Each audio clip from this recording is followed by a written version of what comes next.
Hello, today I'm going to be chatting through my plans for our upcoming ancient history cycle in my homeschool.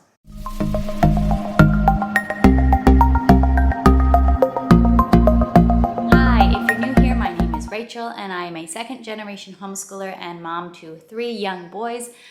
In this next school year, we are going to be diving into learning all about ancient history with my oldest son who is in 2nd grade.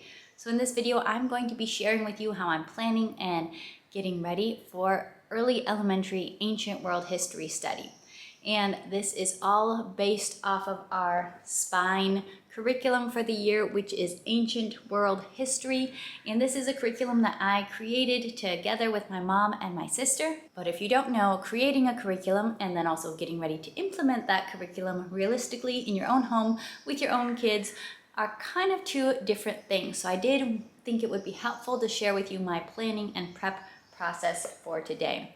If you would like to get a closer and more thorough look inside this curriculum, I have a video flip through all the details all about it, which I will link to that video in the description down below. Because in today's video, I'm just mostly going to talk about how I am planning and prepping to use this literature-based history curriculum.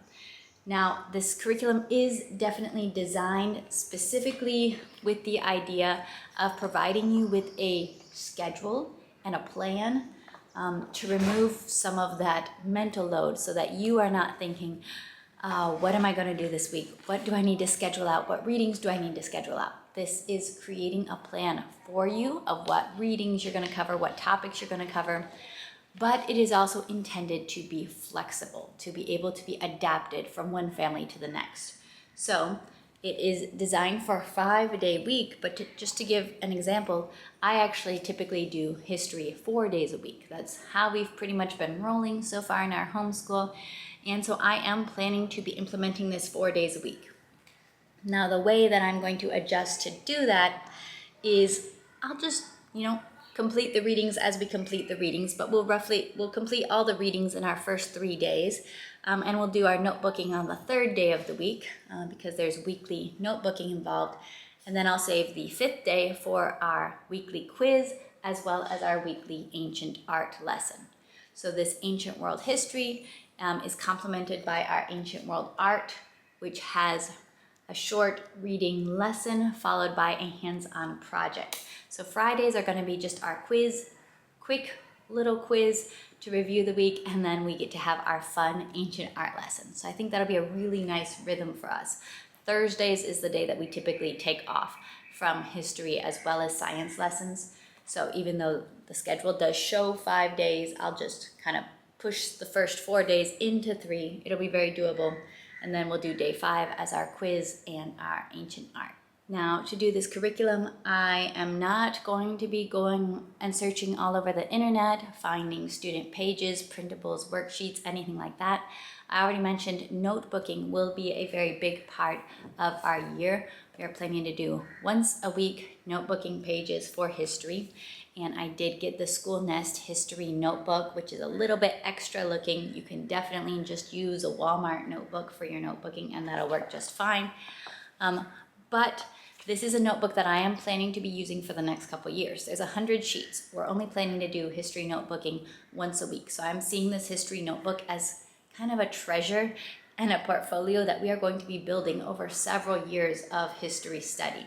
That once a week we'll do 1 page or 1 spread, depending on how much we have to say and how much we have to draw about one key topic that we were studying, one thing that really stood out from the stories and the readings and the events that we were studying that week. So this is what I have for that weekly notebooking. Then as far as some other pages, applications, kind of opportunities for my son to work with what he has learned, I didn't want to be going off every week and searching the internet for free printables or paid printables or different, coloring sheets and just activities to bring it to life. So I included them in the curriculum. So I have a whole student book here which has all of our maps, our map work, our quizzes, different little projects. We have Vesuvius right here. Going to get to learn about volcanic explosion. We got the Pythagorean theorem. A whole bunch of just short little activities. Here we're having a Venn diagram, which is comparing Western dragons to Chinese dragons. We have a lot of just easy fun. It's just going to be a couple pages a week, and I feel like this will really meet that need for having a couple pages to do some map work, do a quiz, do a little activity, a little written worksheet connected to what we are learning about. So that's already made for me. So I kind of pre-thought about this and decided I wanted to make my life easier, and I wanted to include student pages in the curriculum so I didn't have to plan or prep anything. I just printed them all off and have the student book set up like this. You wouldn't have to bind it. You could, just have loose pages if you wanted to, but for me, this was the easiest way to set it up. We'll just turn to the next page as we go through our weeks. Next up, I also do have a history timeline notebook, also from School Nest. I've used quite a few of their resources, especially their planners. This is not new. We started this history timeline book in first grade when we were kind of more in the early modern time, learning some early American history, some Renaissance history. If we get back to, see, look, we got some Galileo Galilei there. So we already have some figures in here. We're going to be just adding to the ancient times. So if you get yourself a timeline notebook, this is something, again, that you're building out over years. You're just going to be adding to different time periods. So this is an ancient times period that we will get to add some timeline figures to. Do note, they're just naturally, when you're doing ancient history study, there probably aren't as much of the little dates to put down because we don't have as many specific dates for the events in ancient history. It's not as much about the dates of specific events as it is when you get to more modern history, but there definitely are some. So I do have some timeline figures that are already in the student book that we will cut out and add as we go. These are actually in color, but I just had this printed in black and white. So some of them are in color. So if I want to have the color versions, I can always go and just print those pages in color. But we have some timeline figures to add in. And then if there's anything else that I don't have a figure for, we can also just write it in to our timeline notebook and just be adding to this a little bit more this year. And this will also be something that continues to stay with us for years to come of history study. So the history readings in here, this is for elementary. These are primarily picture books as well as 2 nonfiction spines that we are using throughout the year. We also suggest as further reading some chapter books. The chapter books suggested are really if you are using this with older students, older elementary students toward the 4th, 5th, 6th grade levels. Because my oldest child is a 2nd grader, I don't think that we're going to be using any of the chapter books ourselves in our homeschool because, Hittite Warrior by Joanne Williamson, it's just not really a read aloud for 2nd graders and kindergarteners. It's a little more advanced, long, nuanced, complicated. So I'm going to be going a different direction for their chapter book read-alouds. We will be doing chapter book read-alouds, but they won't really be focused on ancient history. And those chapter books are ones that I will have them read, but that will be in a future history cycle, in a future time of studying ancient history when they're older. There are a few that we might do. I do think that we are going to do Detectives in Togas because that one is, I do think that is closer to their level of what they can understand, and there might be another 1 or 2 that we will do. We will do the Ramayana book for sure, and a couple of those simpler chapter books that have more pictures and are more at their level. One other thing that I'm adding on, I did not have a specific 2nd grade reading curriculum that I was following with my son. I didn't have a specific set of readers that I was planning to have him read or chapter books I was planning to have him read.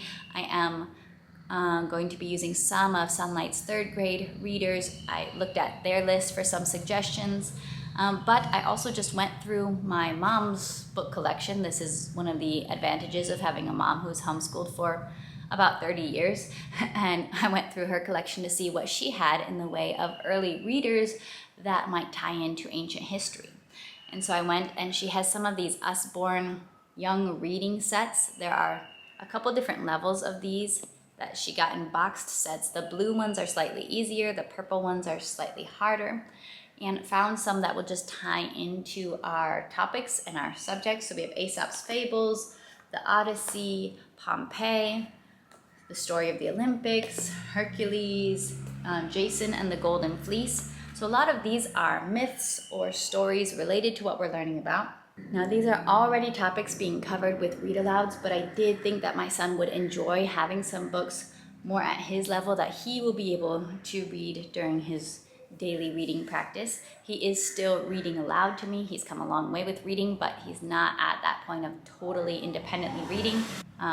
Especially with books like this, there are going to be some unfamiliar names, unfamiliar terms that he'll probably need some help with pronouncing. So every day he does read aloud to me. And I thought it would be nice to have some of his readers be able to connect to topics that we're studying in ancient history. I also pulled books from this Usborne series, Usborne Beginners, which these were part of a boxed set of history readers. And they're all little hardcover books, the Iron Age, because there weren't that many books that covered North American ancient cultures, Egyptians, ancient Greeks, the Celts, digging up the past. So this one's focused on archaeology, Romans, and the Stone Age. So these are more nonfiction texts. They have a lot of pictures. They are designed as early readers, but they kind of have different small portions of text rather than big paragraphs. So these will be fun for him to read through. And this is not all that he's going to be reading this year. I did think, I wanted some more variety, so I did order some other chapter books that he will just read for some variety, and I'll probably let him choose which readers he wants to do next.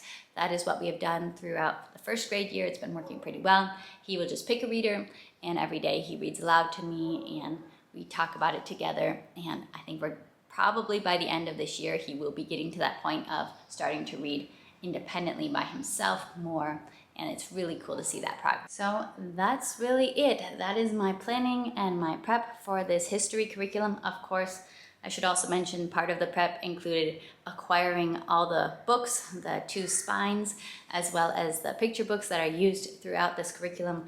But I already did that because I had to get those books when I was in the midst of writing the curriculum. And I'm really not feeling like I need to add much extra beyond this. We do like to do hands-on projects, but having that ancient world art study is already going to be offering us a hands-on project every single week that we can do throughout the whole year of ancient world history. So I am really looking forward to having a very rich year of just diving into ancient history with my son. He's really been showing a lot of interest in history recently, asking a lot of questions. And I think we are going to have a blast learning about this together. If you have any questions about this curriculum, my plans, or prep, definitely leave those down in the comments below. And I will see you next time for more nerdy homeschool videos. Bye!